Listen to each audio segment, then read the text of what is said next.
Welcome back to our channel. In today's tutorial, I'm going to show you how to use Google autofill. Go to your settings. When you go to your settings, go to privacy and you come down here, you will see autofill service from Google. Click on it.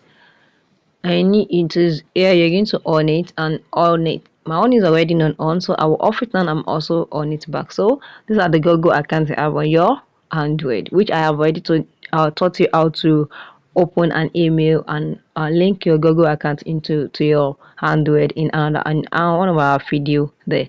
So that is an autofill with Google. So you can use this to back up your password in for that you use for any account, either Telegram, Facebook, or Instagram. That is the reason why you use Google autofill for those password to be able to enable you to get your password very easily. So if you found this video helpful, click the like button, share, and comment.